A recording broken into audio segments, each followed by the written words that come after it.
Hi, this is Barry Leadham, and I'm coming to you from Sacramento, California to share with you today 5 more ways to shift your thinking about getting a no when talking to someone about your product, service, or business, and how getting a no can provide the rocket fuel that catapults you up the ladder of success as opposed to knocking you down, crash, and burn. So if you want to discover how to turn a negative into a positive to keep you moving forward to success, keep your hands off that mouse. I'll be right back.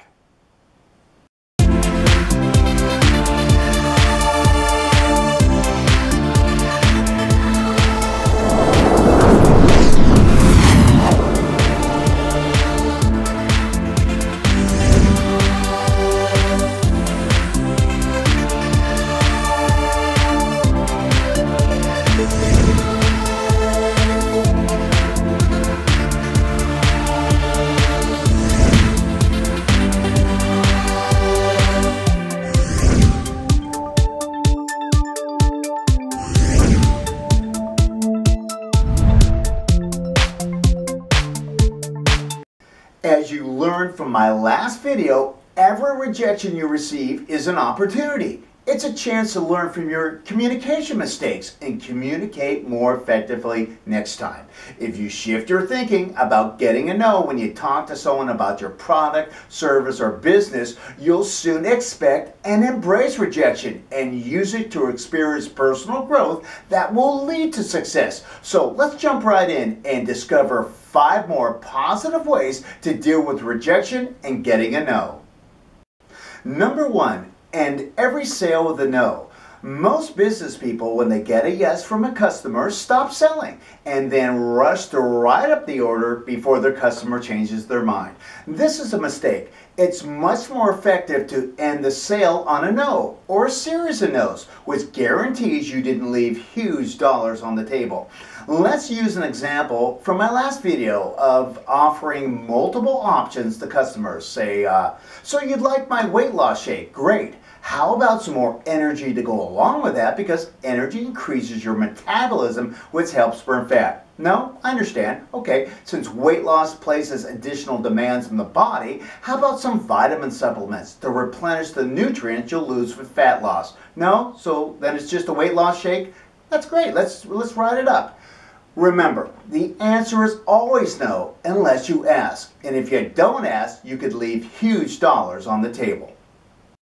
Number 2, go for bigger no's. It doesn't take any more energy to get a big no than it does to get a small no. After all, a no is a no is a no is a no, no matter who it's coming from or how big your offer is. For example, maybe you know or have heard of a top producer or a big investor that looks for opportunities. Why not network with a purpose and show up where he or she is going to be, then establish trust and rapport, and when the timing is right, present your prospect with your offer to potentially get the mother load of all yeses. Because you know, as the old saying goes, easy yeses produce little successes. So go for big no's.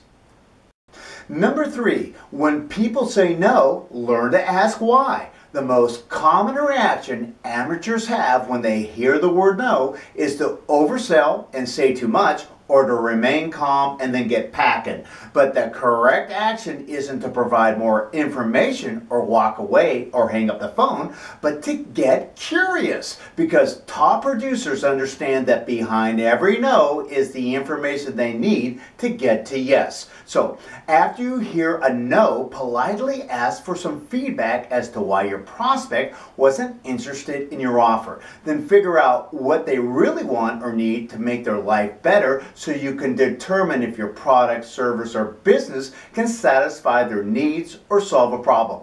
Remember, you have to ask the right questions to get the right answers, which will lead to the final answer, yes. Number 4, focus on quantity first and quality second.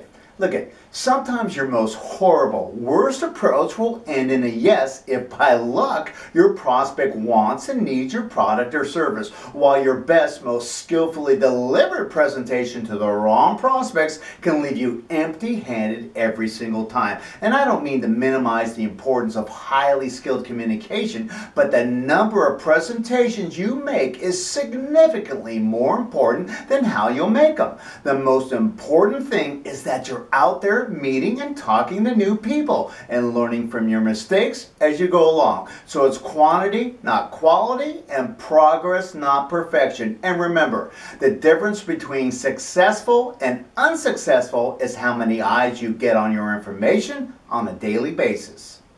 Number 5, stop qualifying and start disqualifying. So what's the difference? Well, looking for qualified prospects is like looking for small nuggets of gold with a magnifying glass in a mountain of dirt, which is extremely ineffective because it's so time consuming, and at the end of the day, there's so little gold to be found. On the other hand, disqualifying prospects is the process in which you take the entire mountain and then sift all the dirt until all that remains is the gold. So again, focus on the quantity, not the quality, disqualifying the masses until you find your few nuggets of gold.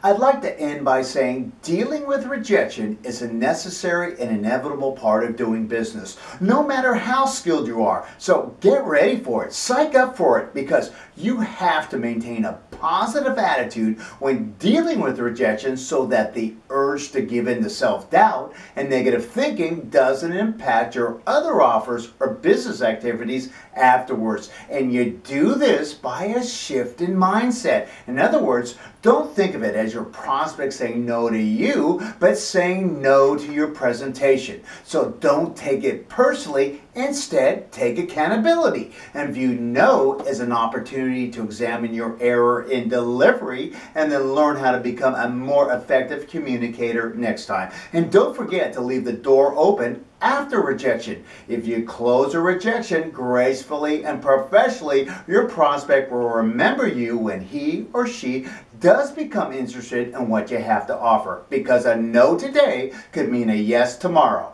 This is Barry Leadham signing off. If you've enjoyed this video, got value from it, please like it, share it, or leave me a comment down below. See you next time. Thanks for stopping by.